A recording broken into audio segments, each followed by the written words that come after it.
So the way we would tend to think about this is that leaders are more associated with things like vision,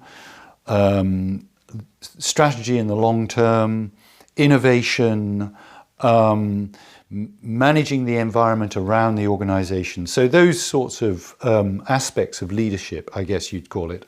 Whereas managers are concerned with making the system run, keeping the current system running, making things work more efficiently or effectively, running the sort of performance management and monitoring of the organization. In other words, much more humdrum, mundane type of aspects of what people do inside an organization. And the key difference there, I always think of it as being, increasingly we think of leadership as being about how the organization is going to adapt and innovate, how it's going to change, whereas managers seem to be those people who are much more focused around the present and maintenance and continuity of the present.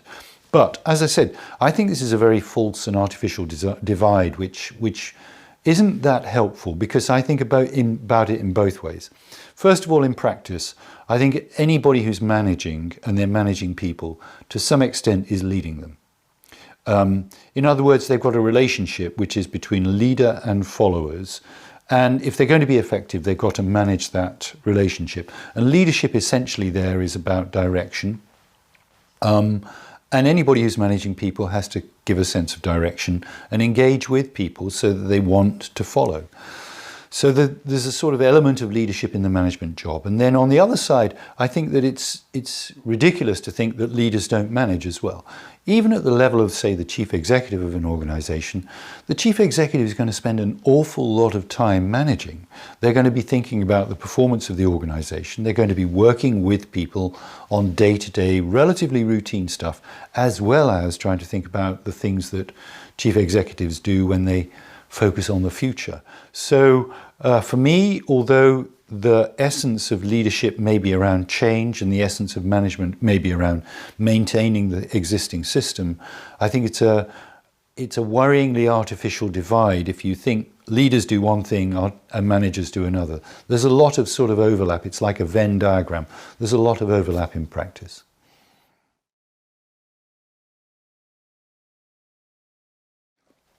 This is one where it's not like you can say, well, people start to emerge when they're 27 or 33. Excuse me. In practice, it's so contingent upon the situation and the challenges that they're facing. I think what I would say is that we normally don't put people into leadership positions of any substance, usually until they're in their 30s. And that's when the tests really become demanding. And so what I would tend to assume is that between, say, the ages of early 30s through to, say, mid 40s, that's when leadership development is taking place very intensively.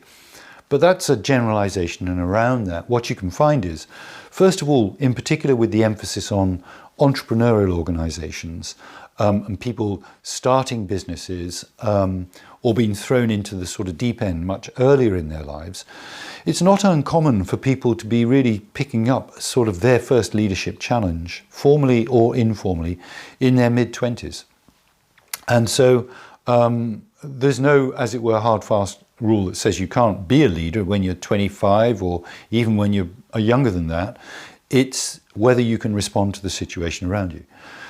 So the sort of entrepreneurship and has forced that upon us. But then on the other side, what I think we shouldn't forget is that in many ways as well, I think there's opportunities for people to come through later on in their career. I've certainly worked with people who, only in their 40s, maybe even their 50s, really have grasped the nettle in terms of saying, well, I want to be a leader, or I can lead others.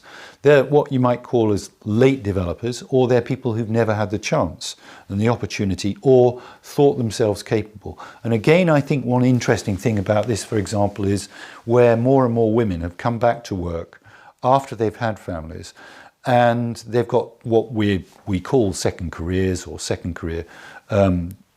parts of their career. And they're coming back having had some time out, so they're a bit older and so on, and wiser. And it's then that they take up the leadership challenge. But So it may be only in their late 30s, 40s when they get the first opportunity, but then they make the most of it. And so you can see all sorts of reasons why the old idea of leadership comes through at a particular point because careers are much more fixed and stable is breaking down. And you can see leadership development occurring very early, also relatively late in your careers. So I think the lesson is basically, don't think you're ever too old, as it were, or too young to be a leader.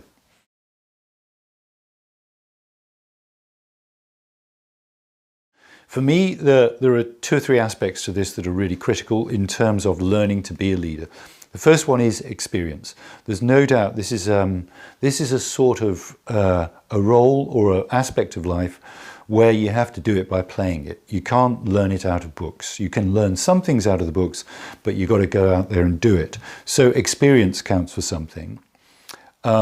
Secondly, I think you can teach some leadership skills and behaviors, and that's in a sense what you do on MBA programs or in executive education. And so experience and learning can take place, learning in the classroom. And then the third thing that I think is really important for this is actually reflection. So whether it's by experience or whether it's happened through the classroom or ideally a combination of those things, where leadership really comes into its own is actually through me or you, me reflecting on myself, anybody else reflecting on what they are doing as a leader, what their style is, what are the things they do well as a leader, what are the things they could change. And in particular, what happens is that with that last point, people get into styles or doing things as a leader and then they don't adapt. And yet self-reflection means that you can sometimes say, maybe I could do that in different ways. And so those 3 things, experience, formal learning and reflection are really the keys to learning how to be a leader. And virtually anybody can lead, because essentially roles in life outside of work have some leadership capacity. There are some people who do not want to be a leader. They don't want to be thrust into the role, they don't have the confidence and things like that. And there are some people who more naturally take to it. But that doesn't mean to say you can't learn this and learn a lot about how to become an effective leader.